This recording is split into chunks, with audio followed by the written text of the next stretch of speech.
Hey everybody, I'm Ryan McCaffrey with IGN. Welcome to Adrift Week here as part of IGN First. I am joined by the creator of Adrift, the one and only Adam Orth. One of the creators. One of the creators. Humble man. I like that.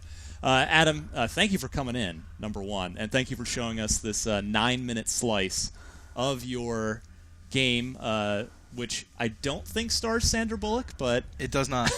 No, tell me a little bit about what's going on here with Adrift. What is this? So, Adrift is basically the story of an astronaut who wakes up floating amongst the debris of this destroyed space station with no idea how she got there, no idea what's going on, and a severely damaged EVA suit that's leaking oxygen. Right. So your goal, first off and foremost in the game, is to survive and get home. Yeah. And through that, through the kind of repairing stuff and exploring this space station, you end up meeting, I'm air quoting now, meeting all of the crew members who perished in this event. And you hear little bits of their lives, and you learn who you are and your relationship to them by listening to all these things. So we're talking over we are. Our hero astronaut here, which if you want to see the video without the two of us yammering over it, just look below here on IGN.com. And if you're not on IGN.com right now, go to IGN.com. Yes. So obviously we need to collect oxygen canisters to... Yeah, so again, your kind of main motivation here is to constantly be refilling your oxygen supply, and because this is an emergency suit and it's damaged, it's kind of gone into like super bad news mode, and you're actually using oxygen as a shared resource. How far? So right as this section started, we were sort of floating through a chunk of the ship. Now we're in what's this gorgeous garden, for lack of a better term. There were the sort of little pocket plant pouches that had sprouted, and there's this tree. How far into the game is what we're seeing right now? This is about 20 minutes or so into the game. Okay. This is the first, I'm air quoting again, level in the game. There's 5 really distinct explorable areas in the game, and this happens to be the first one. There's a kind of a very elongated and extended kind of intro to the game, and then when you understand what's happening and you get your objectives, then you're kind of where we are now. I'm guessing it's not an open world game, but is it fully linear? Because you mentioned sort of exploring each area. Yeah, there's definitely a linear path, but there's also a lot of places to explore. We did want to make a fully open world game in the beginning, but with our team size and the amount of time that we signed up to make this game in, it was just impossible. Right. And someday maybe, but we're really happy with the way it's turned out. I think what we're asking players to do and how they can go anywhere in any direction, and up is down, and it's a lot. And I think having a path of safety, as it would be, is helping us a lot. So our hero here had just picked up a first of all, it's a female. So sorry, yes, she. So wait, who's talking right now then? Right now we're listening to audio logs of a deceased crew member named that was a long audio log. Andrew McDonough.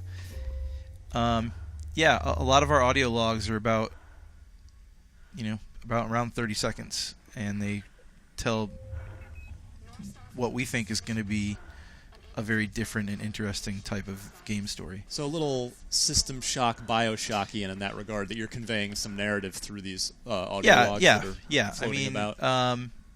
It's a definite tried and true game mechanic that you feel like we're adding something different and new to it.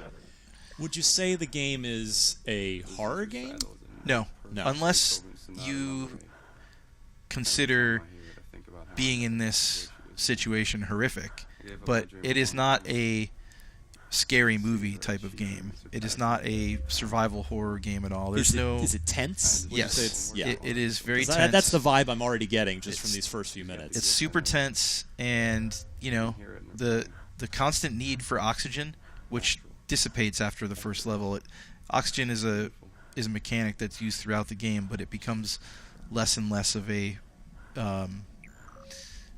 immediate need as the game goes on, and you kind of patch up your suit a little bit. Right. But it's a very tense thing, and people like it. They appreciate. I mean, it makes them uncomfortable, but they enjoy it. Yeah. And it's because, being lost in space and suffocating are two things that, it's a universal truth for everyone. Right. Everyone knows what those things are, and everyone has their own kind of feelings about those. But when you tap into it, we're getting a really primal response from people. And as a game developer, it's pretty great to have people react to what you're doing. Yeah, I mean, you guys unveiled this at the PlayStation Experience back in December. Well, we actually unveiled it at the Video Game Awards. Sorry, that's right. It was same weekend. Weekend. My mistake. Yeah. And we had a great response to that. I mean, I think we're up to almost 2 million views on various YouTube channels now of that trailer, which is super old, and don't go watch it. Watch this instead. But it's also important to note that this is pre-alpha, as it does say in the HUD.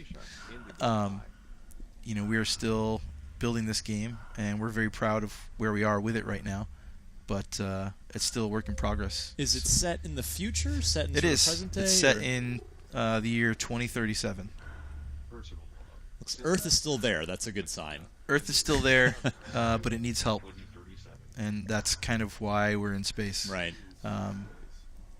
The kind of fiction of what the space station is doing is they've figured out this process where they can extract usable oxygen from terrestrial plant life in space, and they're trying to use this as a sustainable resource for off-world colonization on the moon. Right. So the kind of goal is to establish the first moon colony. Interesting. And this is an Unreal Engine 4 game. Correct? It is. It's because it's very pretty. Thank you. That's very kind of you to say. We take pride in how this game looks, and we really want to, make people. We really want to dazzle people the way it looks, and oh god, made it nice. Nice job, Omar. And Unreal 4 lets us do that with almost no effort. I mean, it's ridiculous how good our game looks because of their engine. So we're in great debt to them. And the good news here, we can play this on just about anywhere we're playing hardcore games. So PC with Oculus Rift support. We will be supporting all VR platforms as they come out. Is that the recommended way to play the game? That's if you can get the hardware. I mean, I don't know if I can say it's recommended, but I know a lot of people see it in VR and they're like, "Well, I just can't see it any other way now." Yeah. And I feel that way too. But you're also on Xbox One and PlayStation 4. PlayStation 4. Super excited to be on those consoles. Well, that is 9 Minutes of Adrift coming out, as you see here, this summer. Adam Orth, thank you very much. This looks fantastic. For more on Adrift, stay tuned all week right here on IGN. Thanks for having me.